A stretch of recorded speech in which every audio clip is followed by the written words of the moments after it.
Out there, brothers and sisters, descendants of the great Benin Empire. My name is Joe Osemudiame Maoli Orukwe, and I am broadcasting live from Accra. Joining me from Austria is the president of the Benin Empire Advancement League in person of Mr. Dele Bello. Good morning, sir. Good morning, sir. My name is Dele Bello. I'm the president of this organization, and I want to welcome you all to this organization, and welcome to our show. So thank you, sir. How are you doing, sir? How are you doing today? I'm doing great. I'm doing great. How is Austria? Austria is doing good. The sun is shining. Everybody's happy. So Thank God Almighty. Great. And your side, Okay. sir? Well, Accra is doing great. It's a sunny day, bright and sunny day. Yes, sir. We're supposed to have Mr. ESOSA EWERE with us this morning to discuss on some very important issues that are happenings going on in Edo State. So far, so good. We've not been able to get him, so I assume somehow we'll get him and bring him live on the show. But till we establish contact with him, I just felt we should, come live and talk to our viewers who are waiting to be a part of the interactive session this morning. What I just wanted us to talk about, just a few things that are happening in Edo State. I heard that there's the employment hub, the youth empowerment, under one of the youth empowerment program of the Godwin Obaseki led government. And there is a calling out there that every youth who is interested in entrepreneurship and has a mobile phone, an Android-enabled mobile phone, just walk straight into the entrepreneurship hub, and talk to the people that the government has put on ground to address every concerns you have, and they will get you up and running. So that is for the employment hub, and also for youth who have some sort of qualification, who are also looking for jobs. It has come to my knowledge that there is a website, Edo Jobs, where you could actually apply and get a job. So that also has come to my knowledge this morning. And again, Mr. President, there's the issue of security. That is one issue that has bedeviled Edo State for a long time, and I was hoping that when we have Mr. ESOSA EWERE with us today, he was going to address some of those issues, and we could have, our people hear from the horse's mouth. At least he's a representative of government. So those are the issues this morning. There's been no flooding in Edo State because there's been no rain after the last incident. Yes. And we hope that the governor would mobilize the contractors to do a speedy execution of the whole stormwater project thing, so that we would have less deaths and less destruction of homes and properties in Edo State.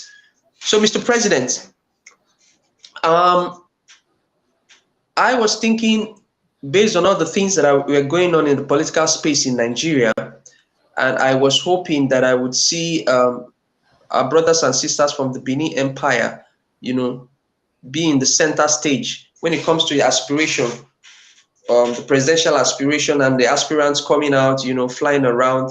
So far, so good. We seem to have just about, I think, 3 of them. 2 is actually certain that they are running. One actually is the former chairman of the APC, in the person of Adams Oshiomhole.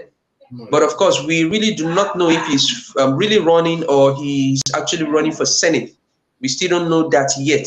But one thing we know, and that is certain, is that Rotimi Amechi, the Minister of Transport, and Governor Nyesom Wike, the current serving governor of Rivers State, are actually contesting to be nominated as the presidential candidate for their various party. I think Rotimi Amechi is vying for the post on the platform of the APC, while Nyesom Wike is contesting on the platform of the PDP.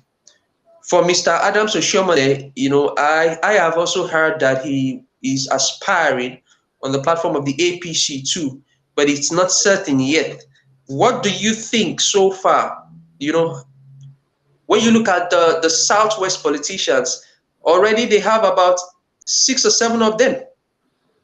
You know, and when I say the Benin Empire, I'm looking at the ancient, you know, configuration, geographical makeup of what we used to know as the Great Benin Empire, which comprises of Edo, Delta, rivers, straight down to the Niger. So what do you think, you know, looking at the amount of aspirants coming from the Southwest and the North, compare with the amount of aspirants that have signified their interest to run, you know, from the descendants of the Benin Empire? Is it that we are not interested in the presidency, or we just always want to play second fiddle? What do you think, sir? I think both, sir. As we all know, I didn't even know that Amechi is one of our child from the Yeah. Great Benin Empire. Uh, let me just put it this way. The people from the Benin Empire, I think we lack a little bit of interest because we believe, some of us believe we are too small to gain a good result from the election. But these people are not well educated, because if they are well educated, they should have known that the Benin's, we are the second largest ethnic groups in Nigeria and the whole of West Africa. Let me Yeah. put Yeah. that. And if they knew this, they should understand that they can move the mountain. Yeah. And at the same time, there's no cooperation between us, because if you look at somebody of Adam Oshomole, let me put it this way, uh, during the governorship election in Edo State, a lot of issues is not yet resolved, because there's a Yeah. lot that was going on that period. I think we should have sit down together to resolve those issues, but all those issues are still there. This is an obstacle. Try to come out as a presidential candidate. If you cannot resolve the issue in your house, you cannot resolve the issue of a nation. At the same time, Amechi has not been friendly, let me just put it this way, to the people of the Benin Empire. For example, in Benin City, we should have the train line maybe very close to Benin, but it's not that. It went through Delta, you know, to Imo and others. But Benin or Edo State was almost completely left out. And that is very, very bad if you are contesting for election, because people will ask, during your time as a transport minister, what did you do for us? You know, because people will be asking this question. And these are some of the things. Secondly, before the election or during, maybe after the election, we don't usually see all these politicians in Benin. They don't come to Benin, they don't associate with us and others. Somebody like Amechi. And you cannot just be coming to Benin now because there's election. You go into the palace and say you want to contest, we should support you. Why do you want us to support you if you don't associate yourself with us? Okay. Okay. Well, but Mr. President, too, if we remember the issue of the eastern southeastern corridor rail project, which was Yes. the Calabar Southeast Corridor Rail Project, we could remember that there was a time, I think the first tenure, if I'm not mistaken, of Buhari, when Yes. Mr. Amechi actually presented a budget for that project, and that budget was shut down, not by northern senators, but by southern senators, Yes. even from his own political party, with backing from some politicians from the PDP. So can we exclusively accuse him of not doing things to serve our own interests, knowing fully well that it has to go through an appropriation, and in the process of trying to get the rail project, inculcated into the budget at that time, he faced opposition from his own people. Now the arguments were that they didn't have the money, and it was such a huge project. Yes. But we also have another rail project that is heading to, I think is it the border with Niger. Yes. Which is coming all the way from the south to the central to Kano and straight to the border to Niger. That is also a huge project. And currently Nigeria is also building, trying to build a road network from Nigeria to Algeria. We're trying to build a gas pipeline from Nigeria to Morocco. These are very huge projects, and all this pass through the north. But all these projects have easy passage when it comes to budget defense or whatnot. The Senate just passes it. But when it comes to the issues of the development of the Niger Delta, which, of course, when we say Niger Delta, we actually know that it simply means the ancient Benin, geographical area. Yes. We find out that opposition comes from within ourselves. So do you think it's totally right for us to accuse, Minister Rotimi Amechi for not really doing so much when even we have evidence, that most of the opposition that he's faced so far are from his own people? What do you think? Yes, in some ways you are very right, but in some ways I will say no, because if I'm having a project and I know I want to realize this project, no matter the obstacle, I will try to present this project in a way that will suit everybody, that everybody will vote for the project. But if this project was presented in a way that people will not vote for it, then they will not have to vote. Yes, we cannot blame him also. That's why I said in the beginning, the cooperation between us is not all that good.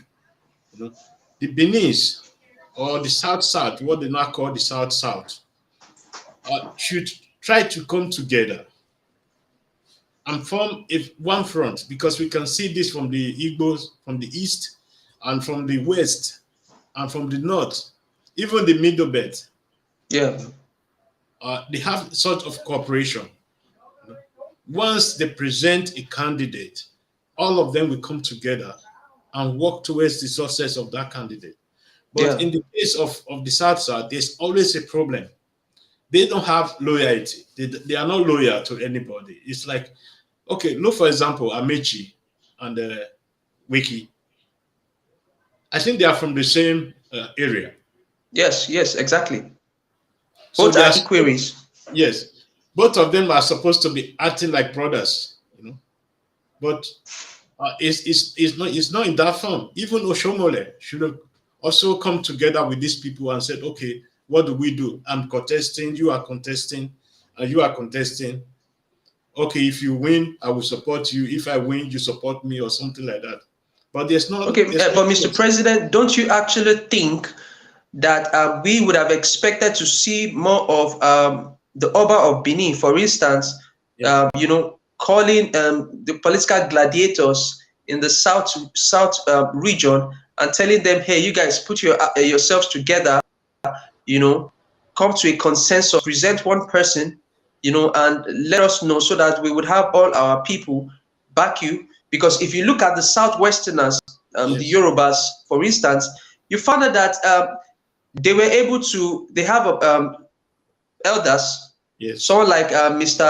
Bisi Akonde, who was the interim chairman of the APC, and even though they are the Southwest political bloc seem to be fragmented, you have different factions, in the whole arrangement, but they were still able to, bring all these people together though most of the people we saw at that meeting seemed to be people from the All Progressive Congress, which is the APC. You understand? We didn't see people from the PDP, you know, but we also realized that nobody from the Southwest in the PDP is actually coming out to contest, you know, because the PDP seem to be in some sort of dilemma.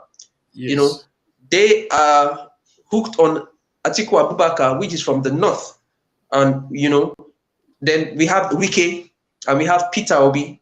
Yes. And from these are the front runners so far from what we have seen. And Wike is the only person that seemed to represent that Beninness.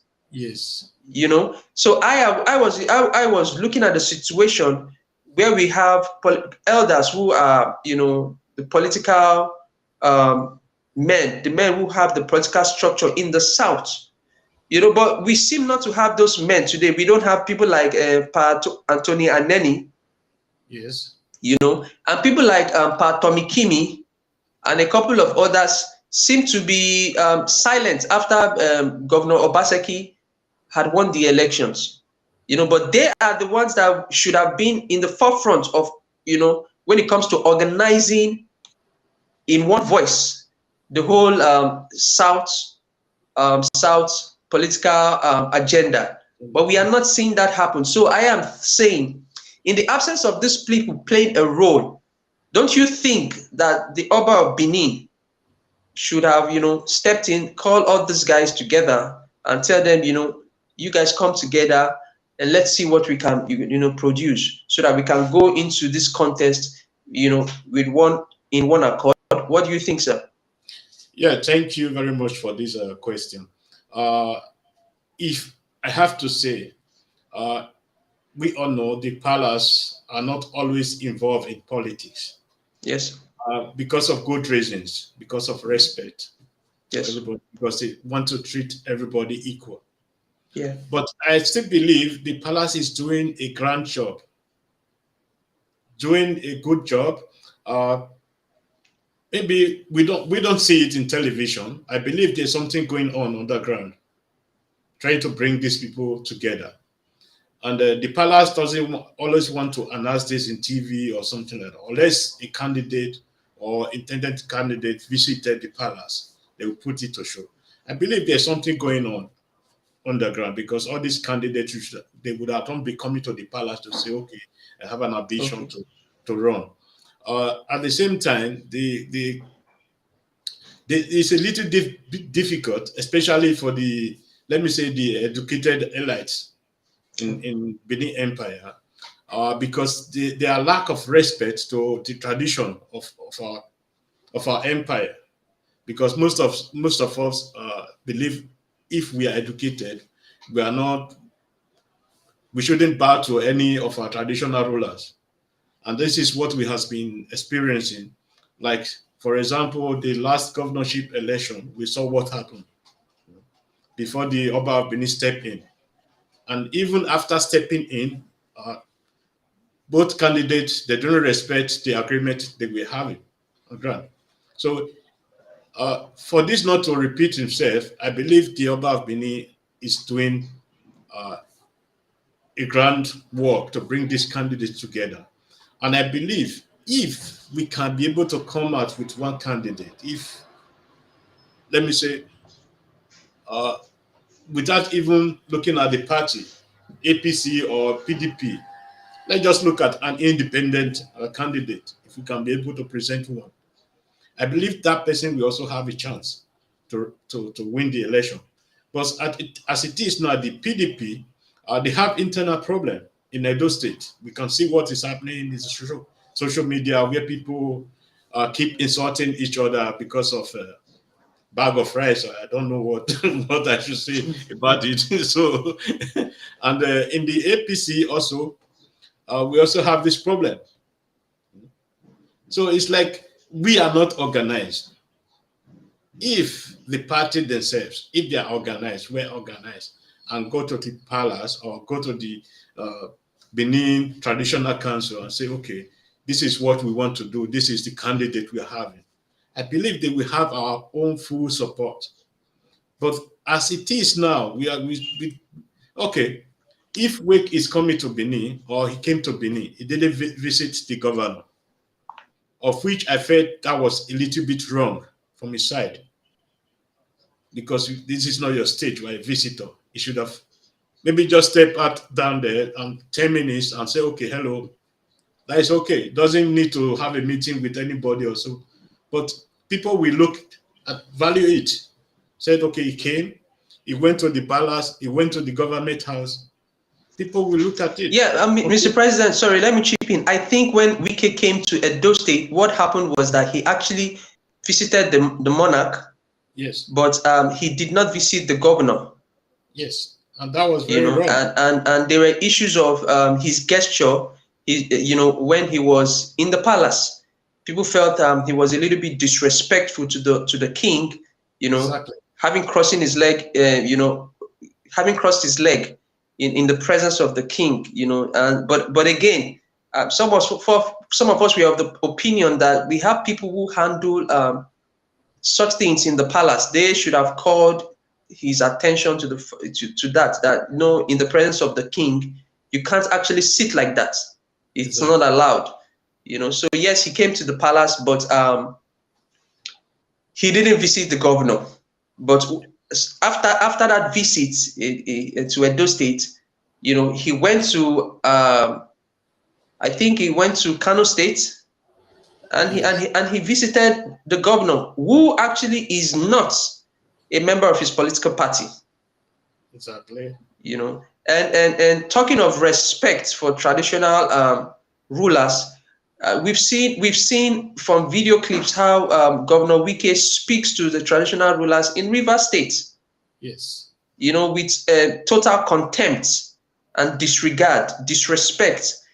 Do you think someone like Governor Wike should be someone, the person that we should be putting forward, as descendants of Benin? It's very difficult to say, because we have seen some of our people before the election very loyal, and after the election, you don't find any sign of respect to the tradition of our people. Yeah, we know the face of Wike now. Maybe we can work on it to tell him how important our tradition is. But I don't think we can change him from that, because I believe this is his own attitude or his own character.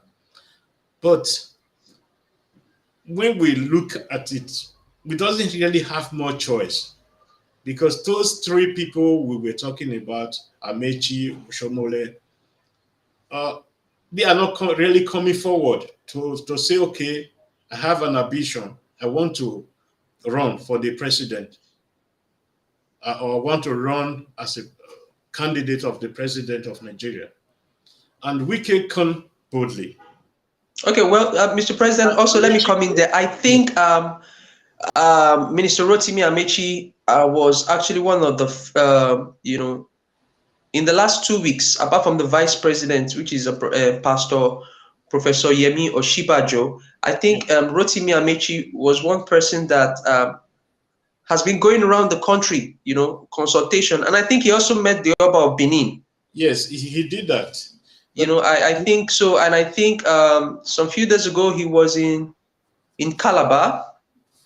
And from there also, he moved to some other states. But I think he just has this, he's his nature. He's a quiet person. Because even if you look as a minister of transport, you look at all the things he's done in the rail projects, he's always been quiet.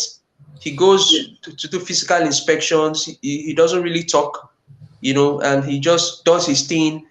I think that's just his nature. And I probably maybe that is what is really not working for him, unlike Wike, who on a normal day, would carry a cutlass, would even go to a church and say, use words like thunder fire you, and all that, and say, where's this king? You, I'm talking to you, shaking your head like that. It's fake. He's very using very uncouth languages. Yes, so maybe that's the problem Amechi is facing. But we should also look at directly what affects us. For instance, in Edo State, Adams Oshiomhole is neither here nor there. Yes. But Adams Oshiomhole is also not the only son from Edo State. There are a lot of people who we think, you know, could make an impact at the national level. But we seem not to see a lot of them. You know, so don't you think that we should begin to look at how we play politics in Edo State and in the South altogether? Yes, I believe we should start looking at things differently because of what I'm seeing right now in the politics of the South. For example, we have people who are always powerful when they are at home. But once they step their foot out of the door of the South, you will see them, they will act like a baby. The only person that was really a little bit moving crowd that period was Adam Oshiomhole. It's like all other sons of the Benin's were just like they were hiding or something like that. I don't know. Okay, for somebody like Anene, who you mentioned his name before, should have pushed the South forward in Nigeria. As I think it was APC national chairman. Or no, he was a PDP. He was Minister of Works under General Olusegun Obasanjo, retired, and he was also at the time the chairman of, I think, the National Working Committee of the PDP. Very influential man indeed. So these are people who should have pushed the South forward in the national arena. But we can't see that.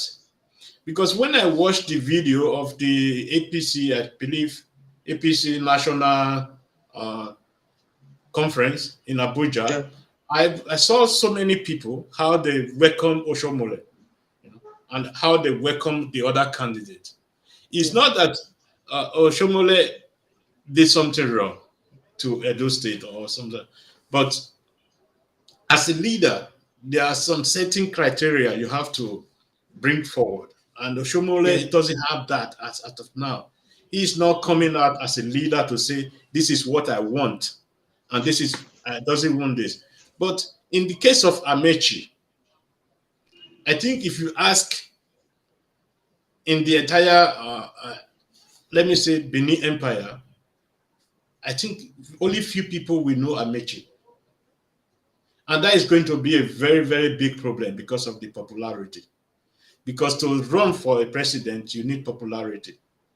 You need people to really sponsor you, to say, okay, this is this person, this is what he has been doing. And you have to present yourself also. Because it's not enough people presenting you in the social media or something like that. You yourself, you have to put yourself in the forefront to say, okay, this is what I want. I am powerful. I can do this. I can do that. But we are not saying this from Amaechi. We are not saying this from Oshiomhole. The only person we are already seeing is Wiki. And he is very, very arrogant and very, very insulting to our traditional ruler. So it's like we are in a sort of cage. So if we really want to succeed, we need an independent candidate, maybe who is a little bit friendly with all the parties, so as to unite the Benin, so that they can present just only one candidate. We can move forward. I believe if we can do that, we have a chance. And all right, thank you, Mr. President. At this point, I would like to inform our viewers that you could be a part of what we are doing here. If you like what we are doing, simply kindly help us like our page, share our contents, go to our YouTube page, the Benin Empire Advancement League, and subscribe and turn on your notification button, share our content, and also leave a comment. If you have any issue or any subject you want to address or discuss on our platform, simply send us a message and we would respond in a timely manner. Mr. President, I just wanted us to look at one last thing before we go. We were expecting Mr. ESOSA today, but I've not been able to establish contact with him. I hope I will do in the coming hours so that probably we could reschedule a session with him. Yes. One of the things that Mr. ESOSA is doing now, he set up a foundation for women and child in Edo State. And I think we have not seen so much policy drive when it comes to the empowerment of the woman and the child. Yes. You know, all governments that have come and gone have not been able to really do much in terms of the empowerment of the women, you know, and also in offering quality education. We've seen the Red Roof project under Oshiomhole, but it suddenly disappeared even before he left office. And we have also realized that most of the if you find out that most of the schools that were said to have been constructed or refurbished at that time seem to be in a deplorable state today. So the question is, did Governor Oshiomhole really do most of the things that he claimed he did? Because it's not just about building structures. You need to also equip them. You need to have IT labs, you know, you need to have computer labs, you need to have well-stocked libraries and teaching models, teaching techniques, you know, set up things that are going to be actually easier for the teachers to be able to impart knowledge onto the students. But we find that we do not seem to see all this. What we only see are a couple of classroom blocks, benches and tables, and that seems to be it. Is it that we do not understand what it means to actually educate the child, or everything is just politics? Yeah, I would not like to accuse anybody or something like that because I'm not on ground in Nigeria. But what I can say from here, the Nigeria politics lack continuation. We lack continuation in the sense any project from the former government, I can tell you 90% of these projects are abandoned when we have a new government. And this is why the Western world, they are very, very progressive. Because if you abandon a project, the money is wasted. Okay, in the case of this Oshiomhole, there have been a lot of accusation. Okay, for example, this foundation you mentioned right now, the Red Roof. Then we have this storm project, water project, and so many other projects. I think this is the high time the Benin or the Edo State should come up with a panel to look at all these issues. It's not just only persecuting somebody who did something wrong, but also look at it. How do we in the future do all this project so that we have the continuation, so that the next governor or the next government that is coming in continue with all this project? Okay, things are not functioning and we are not learning out of it. It continues every day, you know. Like this storm project, I believe we could finish it if we want to finish it. Yeah. Because this is very, very important. Oshiomhole did not, let me say, I will not say did not finish the project or did nonsense or something like that. I would not like to put it that way because I'm not, I don't know what really went wrong in that project. I believe the present government should have continued with that project because that project is very, very important to Benin City because of the erosion and others. And in case of the children and the women, you know, it's a pity that our rich government people, their children are going to private schools. You know? And those poor, our poor children, they couldn't even afford to buy books. We see our children roaming up and down in Benin City during school hours, selling food stuff on the street and others. This should have not been the issue. I think those foundations should have take care of all those issues. But it's not functioning. Any government who came in, we just abandoned the other project and said, okay, I want to form a new one. These are wasted money. You waste the money of the taxpayers. You waste the money of the Benin people. Foundation, if you look at the Europeans, they have so many foundations. Even the last village has a foundation. And most of these foundations are positioned to help the less privileged people, like women, like children from poor families, and others, to make sure they also have the same standard as other people of education and others. But in the case of Nigeria, we see sending our children to overseas to go and study, and we abandon our educational system. And that is very, very wrong. We have more private schools than government schools. And that is also very, very wrong. Because it's like people are profiting too much from private school, and now we now abandon our government schools. Because if you look at the government schools compared to the private sectors, then you will see the difference. You will see the difference. And the government should have come up with the guidelines and said, okay, this is how the education is supposed to be run in the state. Private or government school. But that is not the way the things are run yet. And so, Mr. President, can I come in there? Do yes. you think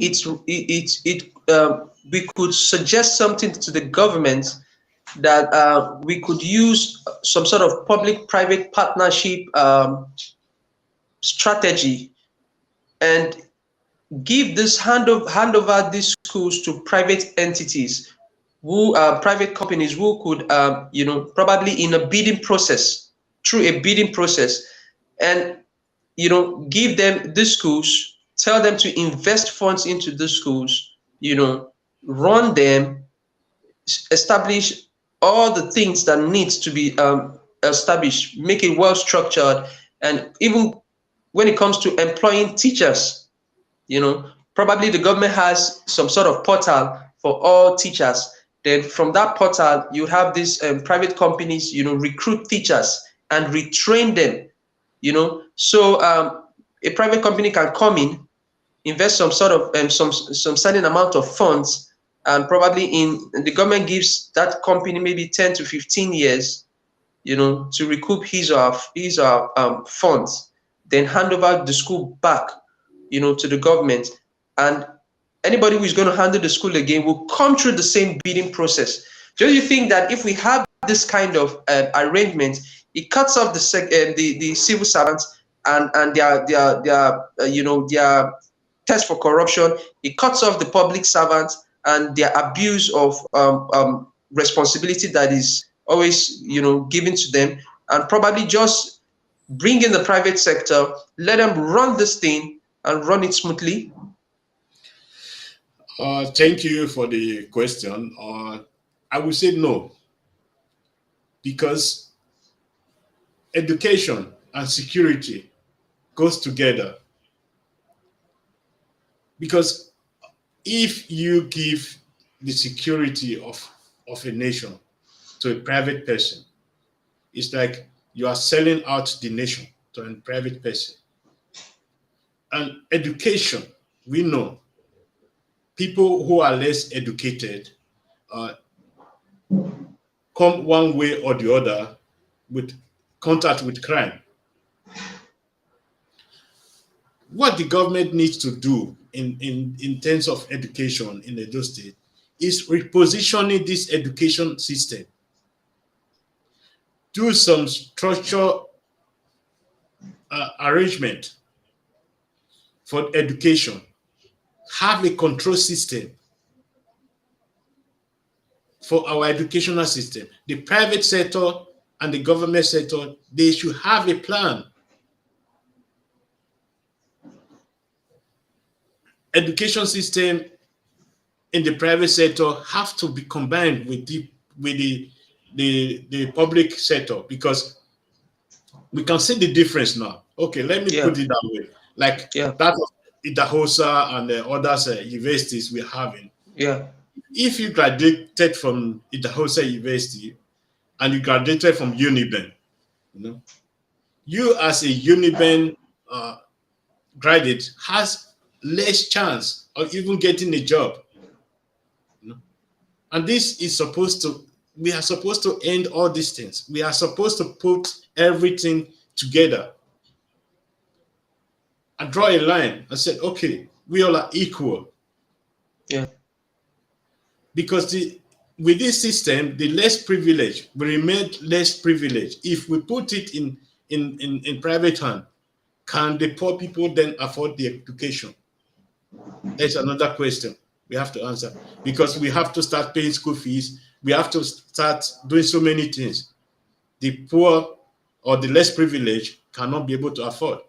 These are the things. Mr. President, what if we have a private sector running that system, and we have the government coming into some sort of agreement with the private sector and say, okay, structure the school, invest funds in it, then as many students who are enrolled in the school, the government pays their school fees, pays for their books, pays for their school uniform, and all the equipments, materials, study materials that the students would need, so that they can have quality education. What do you think that such an arrangement can be made? It's going to be very, very difficult, because any private company that is taking over anything, they have their focus on profit.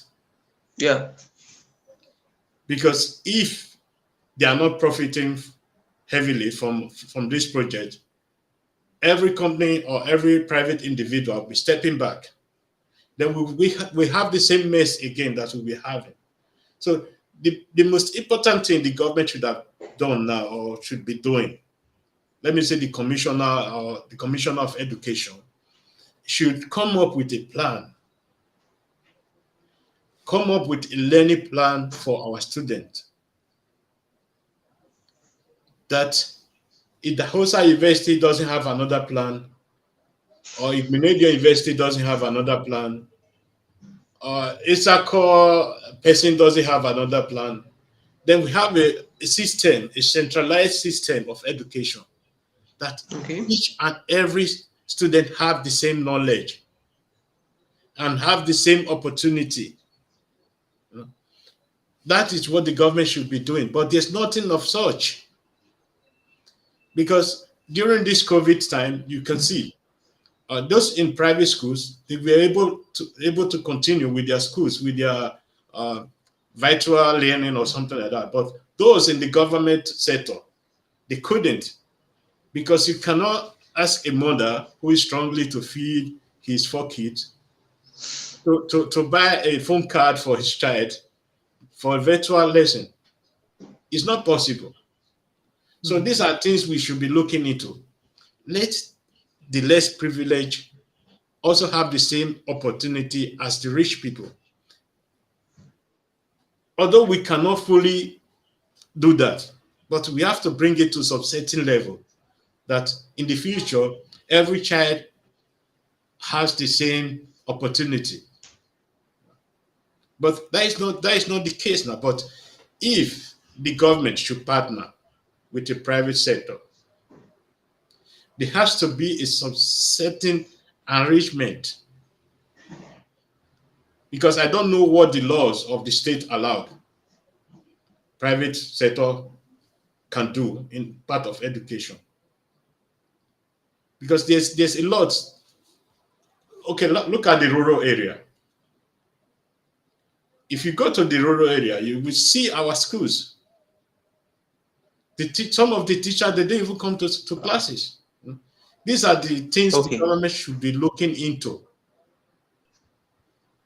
And Also, the salaries of the teachers, the government has to look at it, because being a teacher is not an easy job, because we are also doing the job of a parent at the same time, not only teaching, but also taking part in bringing up a child.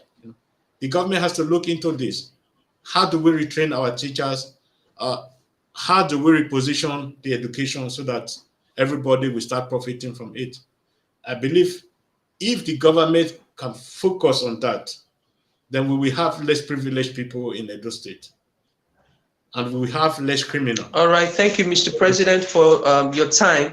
You too. Okay, a straight one. I'm just going to ask you a straight question. Just give me an answer. How do you rate the government of Godwin Obaseki in terms of education from 1 to 10? How do you rate it? I would say, I don't want to disrespect anybody. Let me just put it that way. I would say, because I would like to have Governor Obaseki one day in our show, and No I problem. don't want to be corrupted or something like that. But I would say 7 out of 10. Okay. Because the remaining 3 points is what I was talking about, what the government should have. Okay.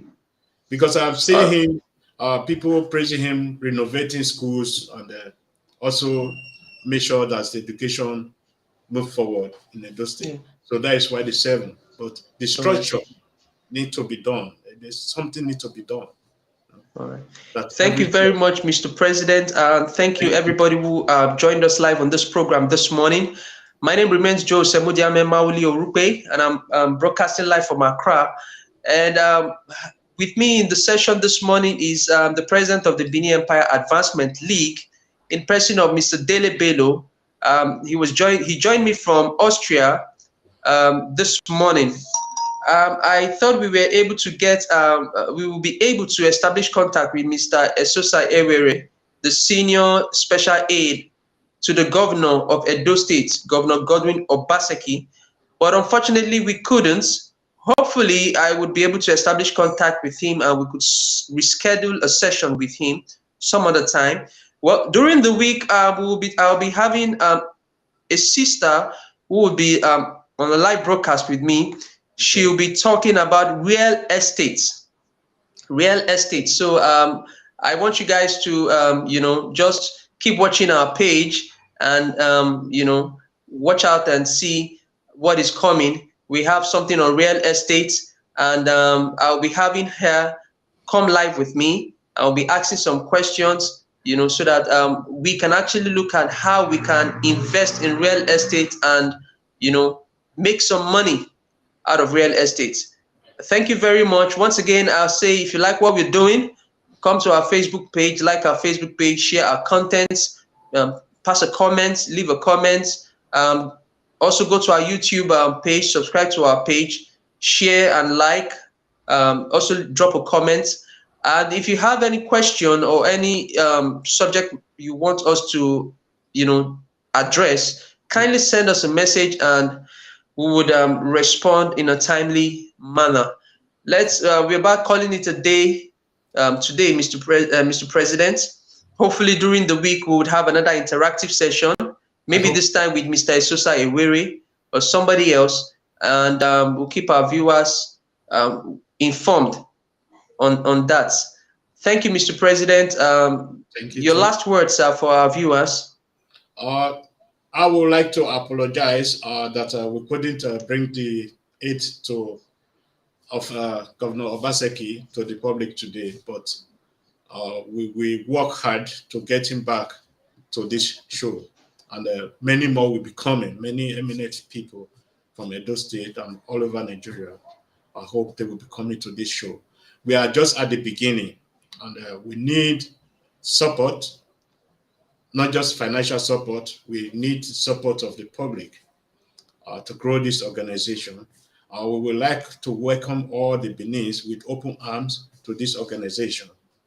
As far as you are not a troublemaker, because we doesn't like troublemaker, and every members of this organization handle ourselves with respect.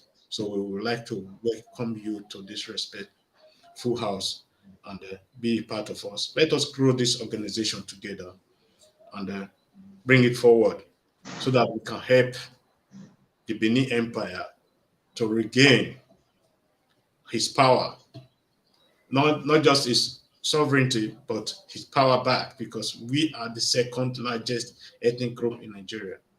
Let us recover our uh, lost glory, because our forefathers, they were very, very good in that, because we are known all over the world today because of what our forefather did. So we should also come to that level, make the Benin known to the world in politics, in culture, and other things. So Thank you very much, Mr. President. As Mr. President said, let's support this organization so that we can bring back the lost glory of the great Benin Empire. I'll be signing out. My name is Joe Osemudiame Mauli Orupe. I want to say have a wonderful day, have a fun-filled day, have a blessed day, and be kind to somebody out there, be respectful, show some love, and keep your heads up. Thank you for being a part of our broadcast this morning. We'll be live again sometime this week. Until then, I say God bless you all and have a nice day. Thank you, Mr. President. Thank you too, sir. And have a blessed day. So viewers, Bye-bye. have a blessed day. Have a great day. Have a great week. Bye-bye. See you soon.